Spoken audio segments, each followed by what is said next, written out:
عزتمنو رسول الله صلی الله علیه وسلم غزوه احزاب نه چې واپس رالو یهودو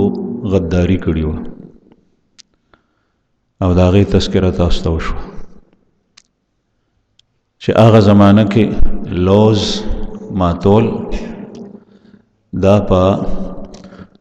سیاسی توګه بین الاقوامی توګه او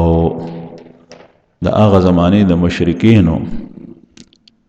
په ثقافتي توګه باندې په اخلاقی توګه باندې هر لحاظ سره ممنوع او دای خلکو لوز مات کړو غدر یې کړو لوز دا شوی چې دا بهر نه چې کوم کافر راغلی دي نو موږ به د دوی سره ملګرتیا نه کوو رسول الله صلی الله علیه وسلم سره لوز کړو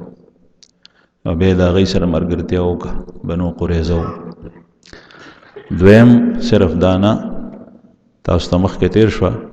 چې محمد رسول الله صلی الله علیه وسلم په شان کې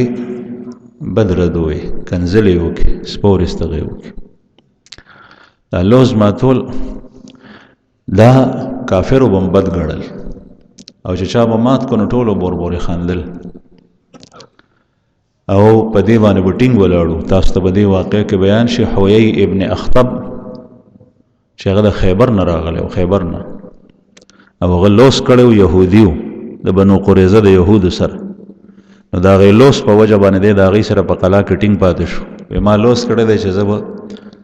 تاسو نه پرېږدم یوازې نو رالو او دی په دې سزا کې قتل شو چې چونکې دی بنو قریظه سره په هغې کې دی قتل شو په لوس باندې ټینګ ولاړو نورو یهودو سره د ده لوس شوی چې دا خلک لاړ شي احزاب نه زه به تاسو یوازې نه پرېږدم نو دا د کافر سره لوس رسول الله صلی الله علیه وسلم فرمایي د مسلمان دپاره بیا لوز سر ته رسول څومره اهم دي پیغمبر علیه الصلاة والسلام فرمایي لا دین لمن لا عهد له ولا ایمان لمن لا امانت له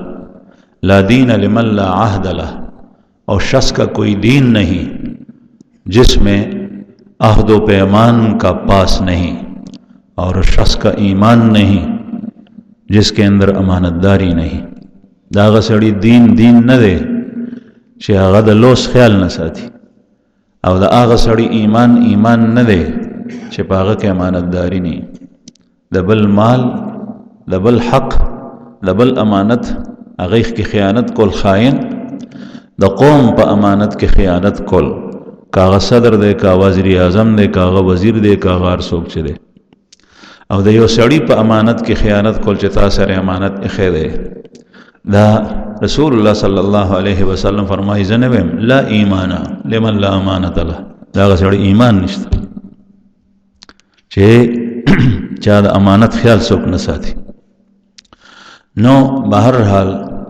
لوز بیا سر ته رسول او دا لا دین لمن لا عهد له اس شخص کا کوئی دین ہی نہیں دا هغه سړي دین نه دی چې هغه د لوز خیال نه ساتي نو دی غداری کړي و لوز یې مات کړو او رسول الله صلی الله علیه وسلم فرمایي لکل غادر لواء یوم القیامه هر یو دوکباز دا هغه سره به جنډۍ په ورځ د قیامت او دا جنډه به د فخر دپاره او د جماعت دپاره نه دا جنډه به نه ښیي د هغه په سر باندې به ودرولي او دغه کس چې کوم دی نو د بعضې سړي جنډه به د لویو بولو په ځای کې د هغې هغه ډکې به د لویو بولو په ځای کې چې غدر یې کړی او دته به دا خلک ګوري په تماشه به وي د هغه لوی ورځې د محشر په ورځ باندې به خلک د ده په تماشې چې دا دې سړي باندې څه چل لوز ماتول دومره خطرناک شی دی لکل غادر لواء یوم القیامه ہر غدار اور وعدہ خلاف اور عہد و پیمان کے توڑنے والے شخص کے لیے ایک نشانی ہوگی ایک جھنڈا ہوگا نو بہرحال دی دا غټ جرم کړو رسول الله صلی الله علیه وسلم د دې علاقې ته رالو او بیا چې کله حضرت علی رضی الله عنه اول رالو تاسو ته واقع بیان شو بیا نبی کریم صلی الله علیه وسلم لاړو سره د مسلمانانو پیغمبر علیه الصلاۃ والسلام وتو فرمایل چې را کوشي دی په قلا کې بند شول خپلم بند شول بنو قریظه او خزی زنانیم بند کې ځان سره او بچیم ځان سره بند کړ. دا قلا فصیلو ګر چاپیر دیوالو مسلمانانو محاصره وکړه. محاصره 25 ورځې یا 15 ورځې جاری وه. په د 25 ورځو کې مسلمانانو ته د خوراک څښاک تنظیم هغه حضرت سعد ابن عباده رضی الله عنه کړو. د صحابه عجیبه شانونه دي. رسول الله صلی الله علیه وسلم صحابه زمونږ خوږ پیغمبر صلی الله علیه وسلم داسې جماعت ځان پسې تیار کړی دی چې یو کس چې هغه اونیسې په هغه پسې روان شي نو هدایت به مومي. یو کس پسې چې روان شي چې ته وایې چې بس زه به د ده په طرز زندگی اختیاروم هدایت به مومي. داسې جماعت یې پرېښود. او دې خبرې ته نبی کریم صلی الله علیه وسلم صراحتاً فرمائی اصحابی کالنجوم بأیہم اقتدیتم اہتدیتم، میرے صحابہ وہ ستاروں کی مانند ہے جس کا پیچھا کرو گے ہدایت پاؤ گے. زما صحابہ دستورو پشان دی چې پچا پسې روان شي نو ځای ته به رسي، مقصود ته به ورسي. داسې صحابه تیار کړو نه پچا کې څه خوی ډېر و، پچا کې بل خوی ډېر زیات و، پچا کې بل خوی ډېر زیات. ارحم امتی بی امتی ابو بکر، میری امت میں میری امت پر سب سے زیادہ شفیق اور مہربان ابو بکر ہے. دارد صفت پٹولو کے غالب. او حضرت عمر رضی اللہ عنہ اشدہم فی امر اللہ، اللہ کے معاملے میں سب سے زیادہ سخت وہ عمر ہے. او حیا میں سب سے بڑھ کر عثمان ہے، اور فیصلہ کرنے میں سب سے بڑھ کر علی، اور ان کے اندر دوسری بھی بہت ساری خوبیاں ہیں، شجاعت وغیرہ وغیرہ. امانت داری میں امین، یعنی سارے صحابہ امانت دار تھے، ټول صحابہ امانت دار ہو، لیکن پاگے کے پیش وڑاندے ابو عبیدہ ابن جراح. دغه سے سعد ابن عباده رضی الله عنه چې چرته په صحابه باندې سخت راغلی ده نو د بسم سخاوت کولو سم نرو به کجوري راړې او هغه په صحابه تقسیمولې. غزوه دغه موقع باندې بنو قریظه په جنگ کې کجوري به راړې صحابه ته به ورکو. د زوی د قیس ابن سعد ابن عباده په یو جنگ کې یو غزوه کې رسول الله صلی الله علیه وسلم صحابه استولیو. پاغي غزوه کې په صحابه باندې نهر تیرې شوی. بیا به د ورځې امیر صاحب یو کجوره ورکوله، د لښکر امیر چې بیا هغه یو کجورم نه وه. نو چې د کله کارګزاري اوروله واپس راله پلار ته وایي چې داسې واقعات وو. دا قیس ابن سعد رضی الله عنه، دا قیس ابن سعد ډېر دنګ و، ډېر مضبوط و او حسین و. نو پلار ورته وایي چې بچې پس خلکو داسې نهر تیرې دي نو ته چېرته وې مړ وې؟ تا چې کوم دی نو خلکو ته د خوراک تنظیم نه کولو. نو هغه ورته وایي چې ما اول مې دومره اوښان واغېشتل هغه مې حلال کړل، بیا مې دومره اوښان واغېشتل بیا مې حلال کړل، بیا مې دومره اوښان واغېشتل بیا مې حلال کړل. بیا عمر رضی الله عنه منع کړم، راته وایي چې د اوښان ته په څه اخلې؟ وایي ما ورته وایي چې د پلار مې د کجورو باغونه دي، هغه کجوري به ورته ورکوم. نو ما ته هغه وایي چې هغه ستا د پلار دي ستا خو نه دي، په پردی پیسو باندې اوښان اخلي هغه به څنګه ورکړې، څنګه وپوره کړې؟ نو ما ته یې داسې ووایي. نو ما بیا هغې نه پس چې کوم دی نو بیا نور هغې پرېښوم نه، وایي راته وایي چې نور به نه حلالې. نو پلار ورته وایي حضرت سعد چې بچې زما ټول مال په دې کې تللی وی نو زه دې ته تیار یم، او اوس یې نه دا فلان کې باغ مې در کو، بیا چې داسې په چا باندې سخته راشي په مسلمانانو د دې باغ نه ورکو. هغه سعد دومره سخیانو صحابه. حضرت سعد ابن عباده رضی الله عنه په دې محاصره کې 25 ورځې یا 15 ورځې صحابو ته د خوراک بندوبست د کولو. رسول الله صلی الله علیه وسلم یهود ته وایي چې ښکته راکوشئ، تاسو غدر کړی دی. یهود نه راکوزېدل. بیا هغوی وایي چې د مذاکراتو خبرو اترو دپاره موږ ته یو سړی راواستوئ. وایي څوک در واستو؟ وایي ابو لبابه. ابو لبابه رضی الله عنه صحابي دی، ابن المنذر، پلار نوم یې منذر دی. د حلیف د جاهلیت په زمانه کې د دې خلکو د یهودو حلیف به هغه ته وي چې یو قبیله به راغله بلې قبیلې سره به لاس کې لاس ورکل، یا لاس به په پیو کې کېښول، یا لاس به په اوبو کې کېښول، یا به لاس په وینه کې کېښول. لوس چې به سخته غشتونه بیا به په وینه کې لاس کېښول. وی چې په دې خبر لوز دی چې تاسو موږ ته څه نه وایي موږ تاسو ته څه نه وایو د مسلمان دپاره دې باره کې چې کوم دی نو صرف د ژبې وینا ده بس وینې ته پیو ته دې ته ضرورت نشته ښه د مسلمان دا ژبه دا سړی کافر کوي او مسلمانۍ چې اسلام راوړي نو چې وایي اشهد ان لا اله الا الله وان محمد رسول الله د ژبې په وینا سره سړی مسلمان شي او چې کلمه د کفر د خولې نه راوباسي نو د ژبې په تاویدو سره سړی کفر ته وځي بس د ژبې دا لوز ډېر ته ګورې نه چې په نکاح کې دوه کسان چې زنا څومره حرام شی دی او لویه ګناه ده کبیره او یو زنانه د یو نارینه دپاره د ژبې په لوز سره هغه روا شي د نکاح فرض ارکان هغه ایجاب او قبول دي ما ورکړه او بل وای ما قبول کړه بس په دې باندې 3 سکند نه لګي او دې سره چې کوم نه نکاح وتړل شي یو زنانه چې هغه همیشه حرام او په دبانه د همیشه د بار حلال شو دا د جبې لوز دی نو د مسلمان لوز نن سبب پیو تھا او بو تھا لاس کې خو تھا قرآن پاک باندې لاس کې خو تھا د هیڅ ضرورت نشته دا قرآن پاک باندې لاس کې خو او قسم خورل دي د ضرورت نشته دا خو بیا په ګناه د پاسه ګناه ده چې په قرآن د لاس اخې دی په هغې د پاسه واوړې دي هغه دې مات کو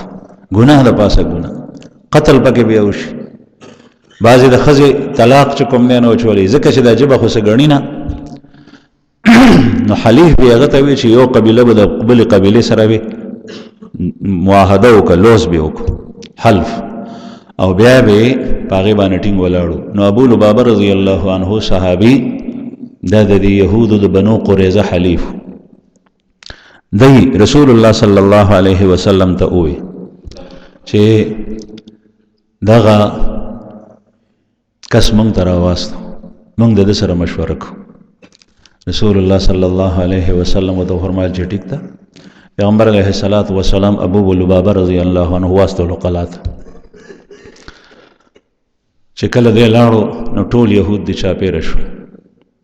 ښځې سړي ماشومان ښځو جړا شروع کړه چې د ده زړه را باندې رحم راشي وی چې مونږ څنګه چلو کو ستا سره یې ده محمد صلی الله علیه وسلم خو مونږ ته وایي چې د قلعه نه را کوز شئ نو مونږ څه وکړو نو ده ورته وایي چې یو کوز شئ وایي را سره به څه سلوک کوي چې کوز شو نو ده ورته دا لاس په دې مرۍ خپله مرۍ داسې راښکړ په ژبه یې څه ونه وی په مرۍ دا لاس راښکړ مطلب دا دی چې څنګه کوز شئ نو سرونه به نه پرې کوي دی وایي چې څنګه ما داسې اشاره وکړه نو وایي زما د خپو د لاندې ځمکه وتښتېده ما وی چې تا خو ته د الله سره او د الله د پیغمبر سره خیانت و قرآن کریم کې الله پاک فرمایي د ده په باره کې دا آیت نازل شو یا ایها الذین آمنوا لا تخونوا الله والرسول وتخونوا اماناتکم اے مؤمنانو د الله سره او د الله د پیغمبر سره خیانت مه کوئ او تاسو په خپله کې امانتونو کې خیانت کوئ چې کوم امانت دا خو امانت د رسول الله صلی الله علیه وسلم ته د خبرو اترو دپاره تللی وې ته د الله د رسول خلاف د الله خلاف هغه ته هغې ته دا اشاره وکړه صرف یو اشاره یې کړې وه صرف اشاره غلطي دې شوې وه دی وایي چې څنګه ما دا ووې نو بس په ده باندې عجیبه کیفیت تاری شو نو ده ته هغه کعب ابن اسد یهودي چې د یهودو مشر دغه وخت کې قلا کې او هغه ورته مخامخ ولاړ دی هغه ورته وایي دا په تاسې چلو شو وی چې ما د الله او د الله د رسول سره خیانت کړی دی ما چې دا اشاره تا ته وکړه زه پوه شوم په خپل ځان باندې ما خیانت کړی نو ځکه زما دا حالت شو رنګ یې زیړ شو او په رپېدو شو د هلته نه واپس رالو نو رسول الله صلی الله علیه وسلم څخه رانو دې ته وایي راز فاش کول دا راز فاش کولو ها ځکه چې دا خبره د راز وه او راز فاش کول دا نه دی پکار مسلمان ته چې نقصان رسېدلی دی چرته هم د دشمن په مقابله کې یا د خپل معصیت بدعملۍ د وجه نه یا د خپل داسې کس د وجه نه چې هغه په ده کې غدار وي او راز فاش کوي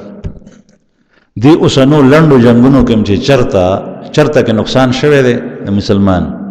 هغه د هغه کس نه شوی دی چې ورسره نږدې وي خوا کې وي او د هغه راز فاش کوي دشمن ته یې وایي داسې د انګریزانو په دور کې په دې ملک کې تېر شوي او بیا انګریزانو ورته ځمکې ورکړي دي او مروبې ورکړي دي او په هغې باندې د هغې یونیورسي را روان دي هغه ته وایي د جوارۍ مال و داسې لاړ کړو چې پته یې نه لګي اوس هغه د خانانو غنوسي هغه د کورونه نشي راوتی چې چا د انګریزانو مال غشته، یو خو هغه چې الله جل شانه خپل مال ورکړي، نو چاته به سل قبر کو چاته به سل کور خر په جرم مستيږي. نو زمونږ د پښتانه په دې باندې مستیدل دا یو ته قبر کړو، کړي به د مسلمان قوم سره غداری وا،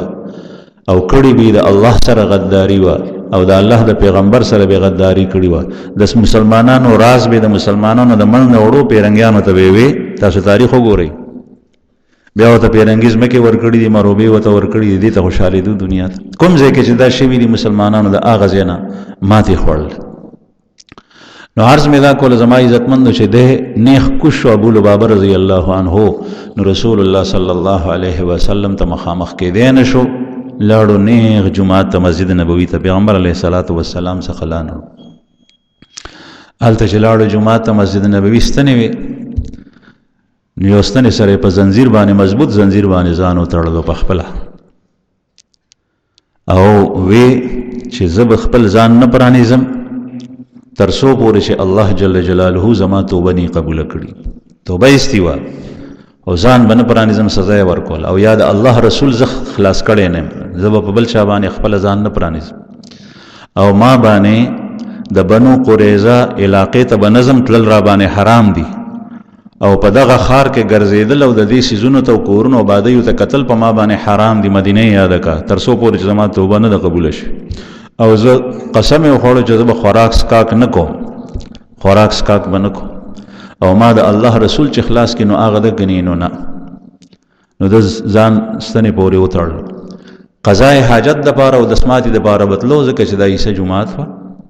دا غي نه علاوه خوراک سکاک په ځان بند کړو، شپږ ورځې مسلسل هیڅ شی نه دی خوړل، دی په ځان باندې بند کړو. هغې ستنې ته اوسم استوانه ابي لبابه وایي، او دا په ریاض الجنت کې ده، او د رسول الله صلی الله علیه وسلم روزه مبارک سره. او دا هغه وخت کې د رسول الله صلی الله علیه وسلم د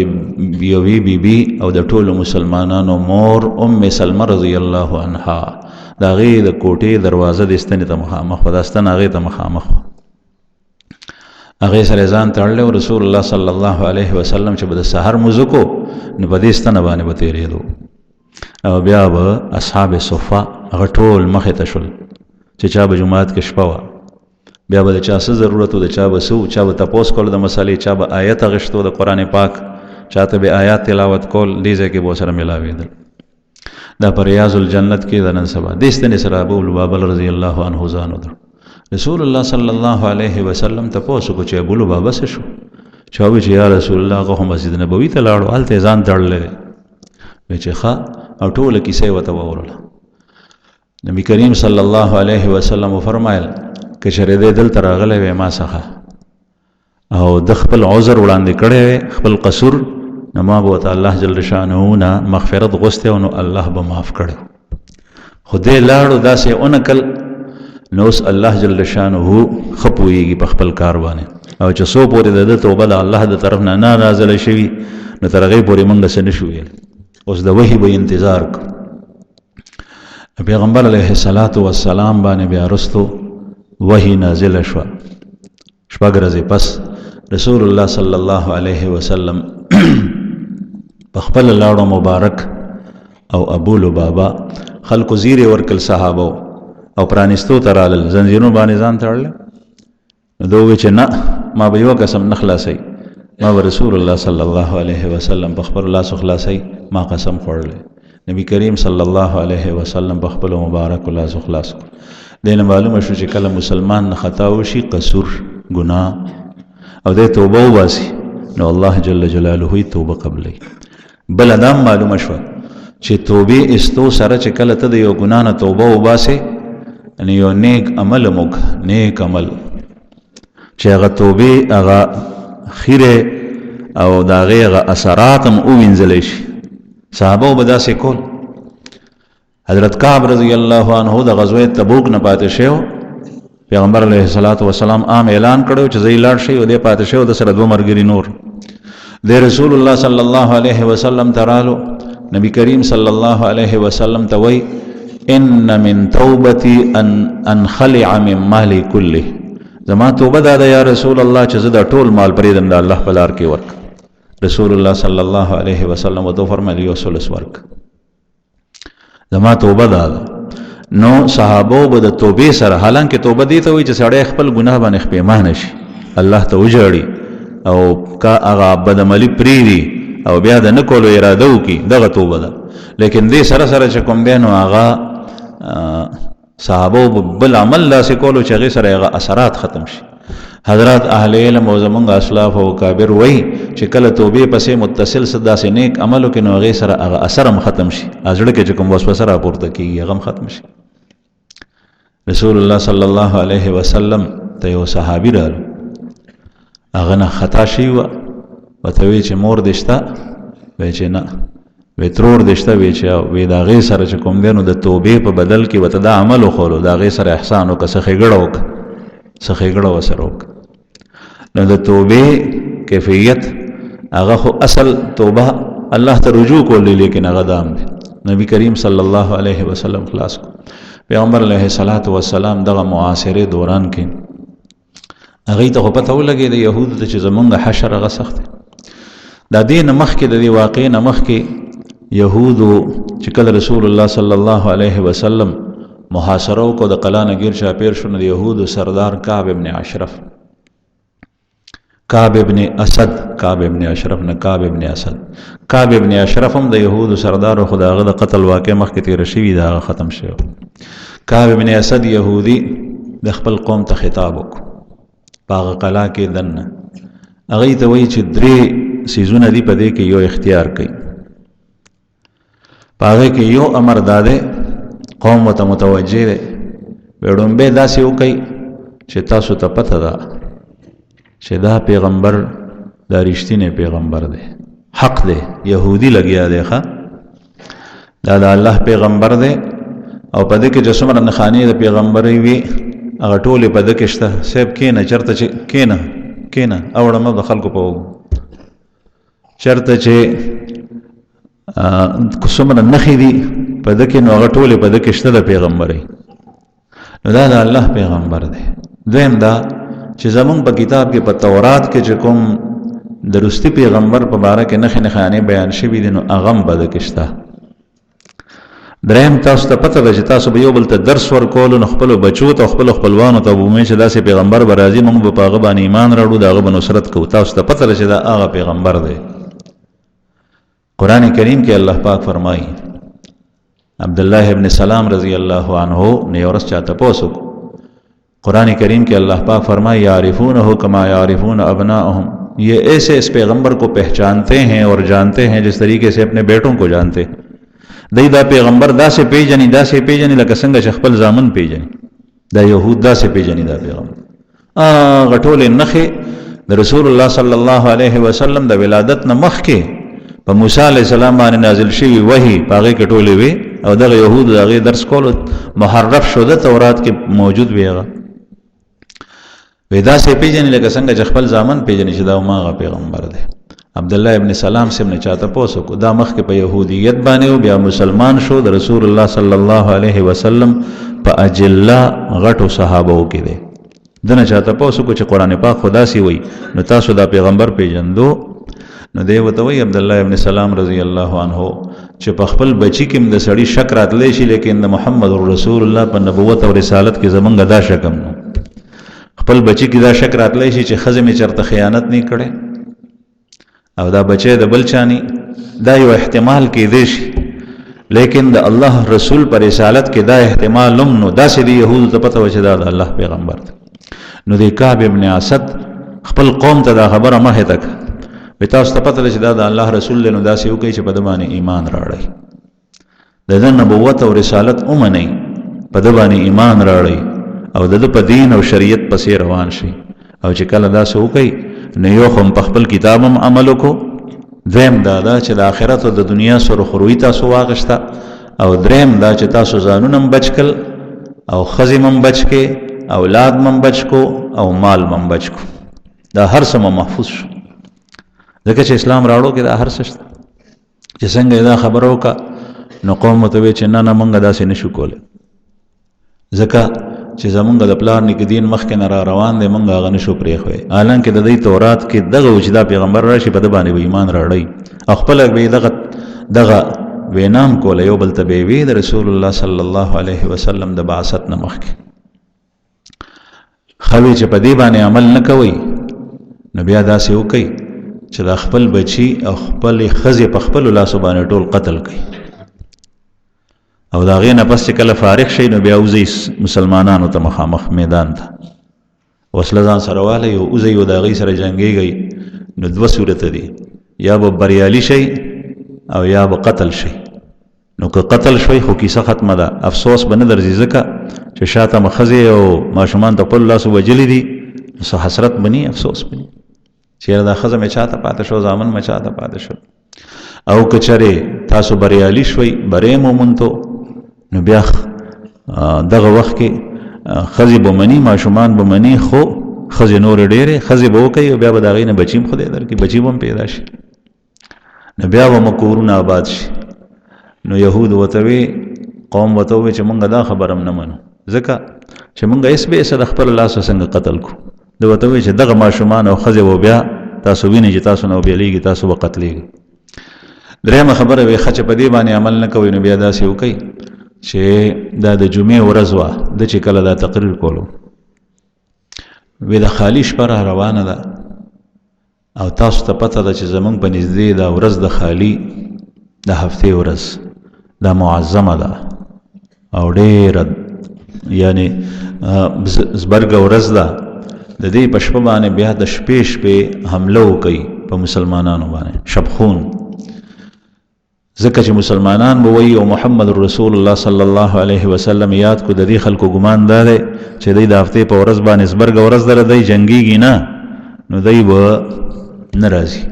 نو هغه به دغه ګمان کوي او تاسو چې باندې ورشئ نو دی چې سمیږي نو تاسو به خپل کار کړئ. نو دی ورته ووایي قوم چې نه مونږ داسې هم نشو کولی. وایي چې ولې؟ وایي ځکه چې دا خو زمونږ زبرګه ورځ ده را روانه ده. یو طرف ته دا خبره دومره کلکه نیول چې د دې تعظیم یې کولو، د ورځې معظم ګڼله، لیکن بل طرف ته ورته د الله کتاب الله جل جلاله او خپل پیغمبر دا وایي چې دا پیغمبر راشي په ده باندې ایمان راوړي، په هغه ایمان نه راوړي.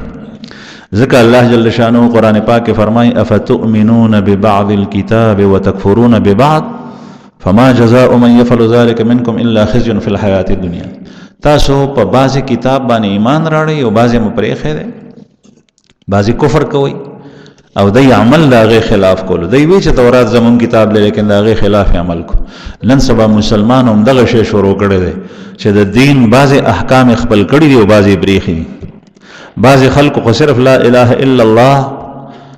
او دا یا وی یا نه وی خو ځان ته مسلمان وی، نو دغه ټکی راټینګ کړی دی چې مې مسلمان هوں. بعضې بیا عبادات پرېښي، معاملات نه دارد، بعضې یو شی راغشتی بل شی نه، بعضې بل شی راغشتی بل شی نه. حالانکہ قرآن کریم کے اللہ پاک فرمائے یا ایھا الذین آمنوا ادخلوا فی السلم کافہ، اے مومنانو په پورا دین کې داخل شي.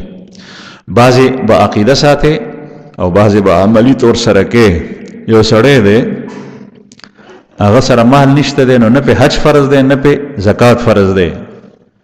لیکن دی به پنځه وخته مونځ کوي او چې کله روژه راشي نو روژه رمضان روژې به نیسي او زکات او حج به نه کوي. لیکن د زکات او حج په باره کې به صرف اعتقاد ساتي فی الحال چې زکات فرض دی، که څه وخت ما سره مال راوړو نو بیا به زکات ورکوم او دا اراده به کوي. او حج فرض دی، که څه وخت ما سره مال راوړو نو زه به حج کوم،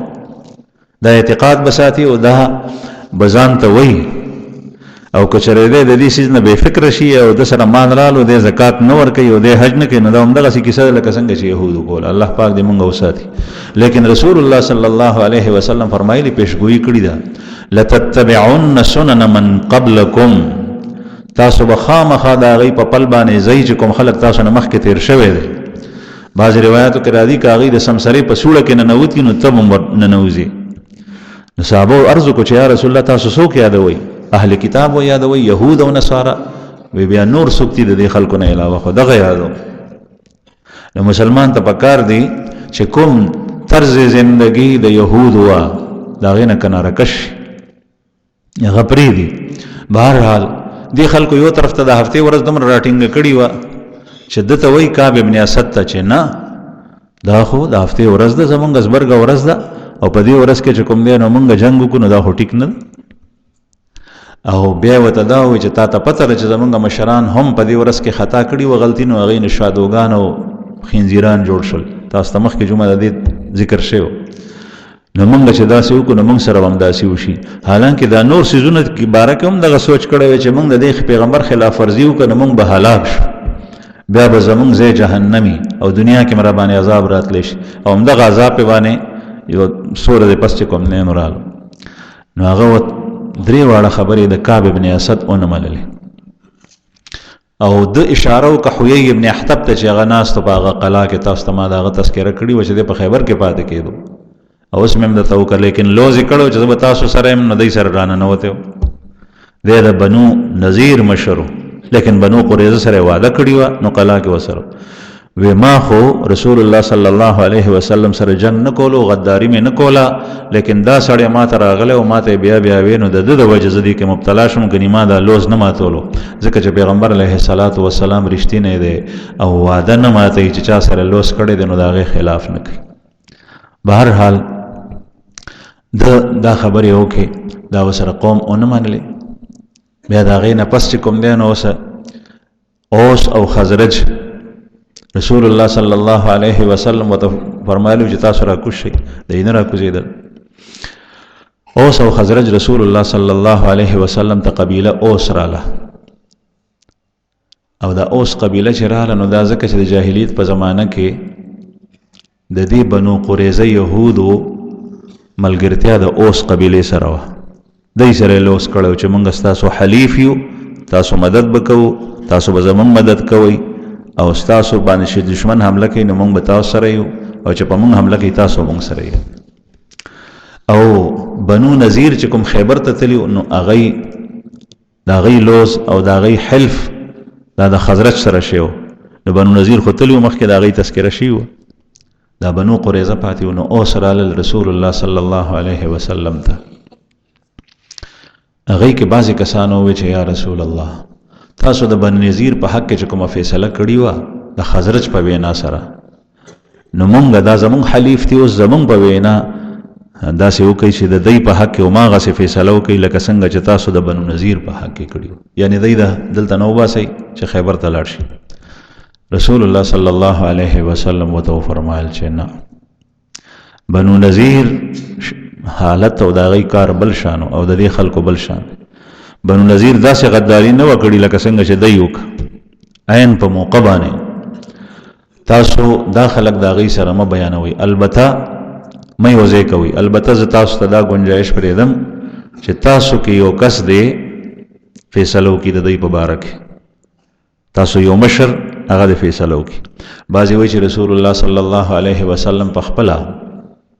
د حضرت سعد ابن معاذ رضی الله عنه نوم واغشت او بعضې وایي چې دی وایي چې یا رسول الله سعد ابن معاذ د فیصله وکړي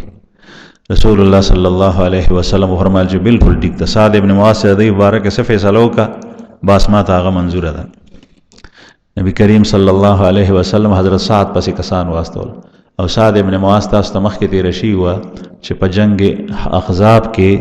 لګېدلی و په لاس باندې غشی ننوتی او رګ نه وینې ډېرې زیاتې بهېدلې وې او د هغې د وجې نه د ده حالت نازک و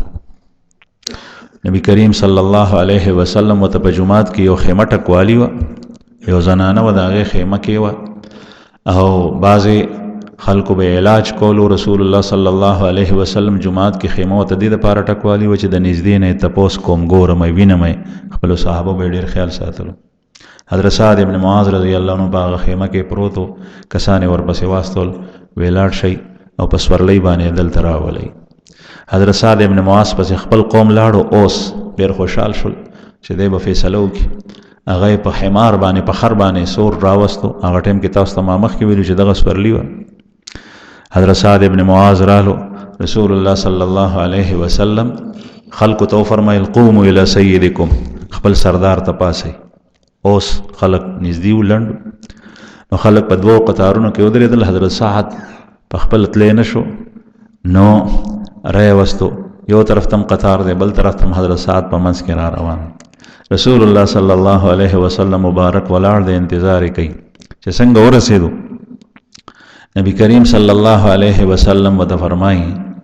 چې سعد د دې خلکو بارکه فیصله وکړه، د بنو قریظه بارکه. حضرت سعد عرض کو چې یا رسول الله، الله او د هغې پیغمبر ښه پوهېږي، تاسو فیصله وکړئ. حضرت سعد بن معاذ ته رسول الله صلی الله علیه وسلم فرمایي چې الله دا وایي چې دا فیصله د سعد وکړي. حضرت سعد بن معاذ رضی الله عنه ورته وویل چې یا رسول الله به ټیک ته زه فیصله کوم. نبی کریم صلی الله علیه وسلم مبارک ولاړ دی چې سعد به څه فیصله کوي. دی ورته نه وایي چې داسې وکړه، داسې ووایه، داسې ووایه، مخکې نه لمسون شوي. نو حضرت سعد رضی الله عنه یو طرف ته قطار خلق ولاړ دی، په هغې کې نبی کریم صلی الله علیه وسلم دی، بل طرف ته خلق ولاړ دی. نو نبی کریم صلی الله علیه وسلم چې کوم طرف کې و هغې ته نه ولې بل طرف ته مخ راواړلو، وی ای خلکو تاسو نه تپوس کوم چې زه دا فیصله وکړم، تاسو ته زما دا فیصله منظوره ده؟ هغوی ټول وویل چې آه صاحب موږ د فیصله منظوره ده. بیا نبی کریم صلی الله علیه وسلم اړخ یاد کو او کتابونو لیکلی دي چې دغه وخت کې د پیغمبر علیه الصلاة والسلام هغې طرف ته نه کتل، د جلال او د عظمت د وجه نه، د احترام د وجه نه. وی چې تاسو ته دا فیصله منظوره ده؟ نو هغه یې هم وی نبی کریم صلی الله علیه وسلم ټولو چې او موږ ته منظوره ده. حضرت سعد ابن معاذ رضی الله عنه فیصله وکړه، وی چې یا رسول الله، کوم کسان د دوی نارینه چې جنګېږي او جنګېدی شي هغه ټول قتل شي، او د دوی مالونه هغه د په صحابو باندې تقسیم شي، او د دوی ښځې او ماشومان هغه د وینځي او غلامان جوړ کړي شي. چې څنګه دا فیصله وکړه، رسول الله صلی الله علیه وسلم وفرمایل چې څنګه د الله فیصله د ای سعد ته او ما هغسې فیصله وکړه، ځکه چې هغه د الله پیغمبر و. دې ځای کې دا خبره وکړم، بعضې خلک په زړه کې دا راځي چې دا یې پرېښی وی، دا رحم یې کړی وی. دغه خبره چې د چا په زړه کې نن سبا راشي، نو دا په هغه زمانه کې د منافقینو په زړه کې هم راغلی و. منافقینو وی چې دا فیصله کېدل غونې زیاتې وکړو چې پرېښی وی نو ښه به. خدا یاد ساتئ، کوم کافر او کوم دشمن چې هغه د الله جل جلاله د فیصلو خیال نه ساتي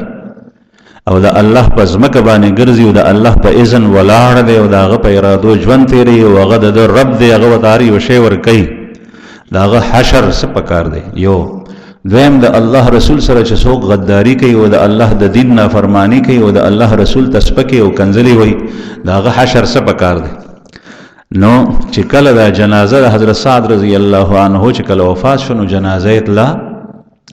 نو هغه جنازه یې سپکه وه. نو بعضې منافقین ووایي چې سعد د بنو قریظه باره کې فیصله کړې ده، نو دا فیصله یې ټیک نه وه، نو جنازه یې ځکه سپکه ده. او هغه زمانه کې دا به خلکو وی چې د چا جنازه درنی، نو دا سړی په الله ګران وي، او چې د چا جنازه سپکوي، نو دا سړی په الله ګران نی. ځکه نو رسول الله صلی الله علیه وسلم د حضرت سعد یو څو مناقب بیان کړل. یو دا صحیح بخاری کې دی، وګورئ، اهتز له عرش الرحمن. وی سعد ابن معاذ هغه سړی دی چې د په مرګ باندې د الله جل شانه عرش هغه وړچېدو، وخوځېدو، د الله عرش. دې کې محدثینو دوه معنی لیکلي، یو د غم د وجه نه او یو د خوشحالۍ د وجه نه. د غم د وجه نه دی چې د وفات شو، تکلیفونه پرې راغلل، او د خوشحالۍ د وجه نه په دې چې اوس به حضرت سعد رضی الله عنه اسمانونو ته ځي.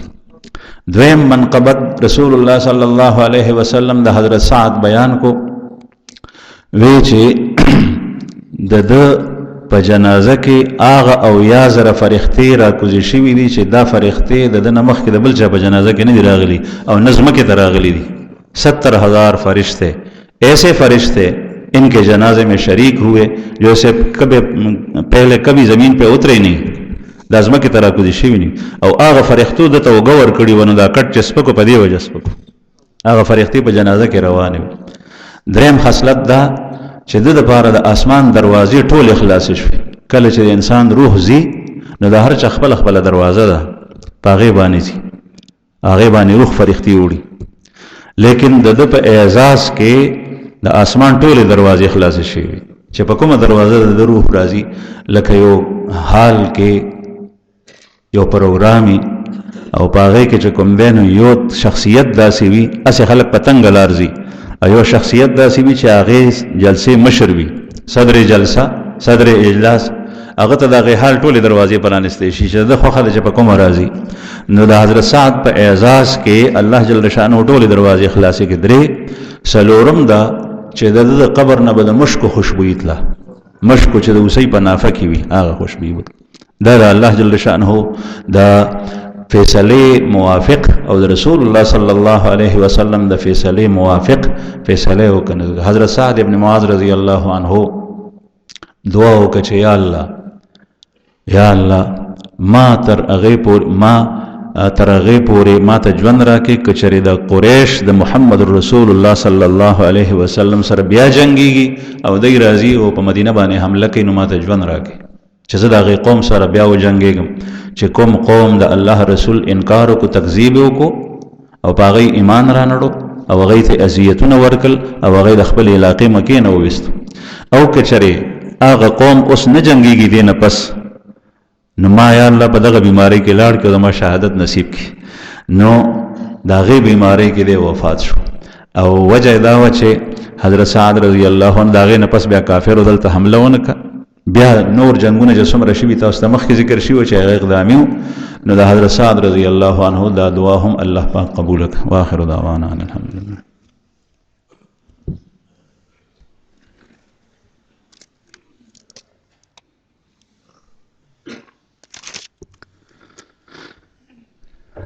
یو کس تپوس کوي چې د شپې سړی پاسې استنجا وکړي او په کټ کې سملی نو ذکر کولی شي د شپې چې سړی پاسې استنجا وکړي په کټ کې کینی ذکر کولی شي او کولی شي بلکې د استنجا نه بغیر هم چې کله سړی ویښ شي نو ذکر کولی شي او حدیث مبارک کې راغلی دی چې کله سړی اړخ بدلی د شپې په خوب کې او ویښ شو نو چې خوب سړی وکړي بیا خو یو دس ماتي لیکن د هغې سره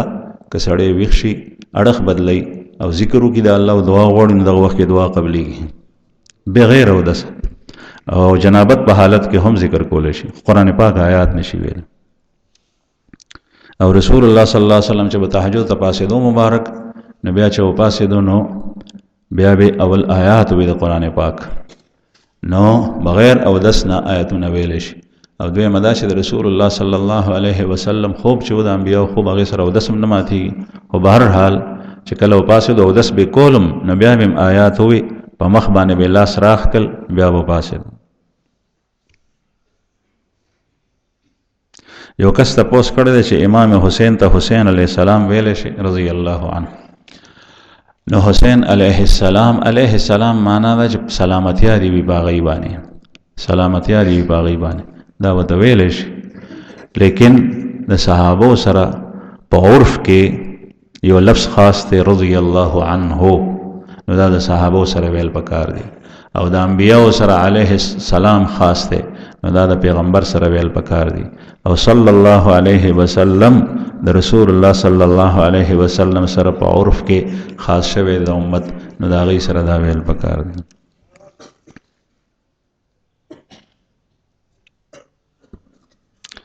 یو کس تپوس کړی چې سفر دوران کې په جهاز کې مسکیږي او کنه او کیږي مسکی دی شي چې کله سړی ولاړ وي او د قبلې ته رخ کو نو هغه وخت مسکی دی شي او که قبلې ته رخ نه او درې نه دو په سیټ باندې کوي نو بیا چې کله جهاز کوز شي نو بیا د هغې قضا راړي یو کس تپوس کوي چې د پیریانو نه یېرېدل دا د ایمان د کمزورۍ نښه ده نو جواب یې دا دی چې نه دا طبعي شی دی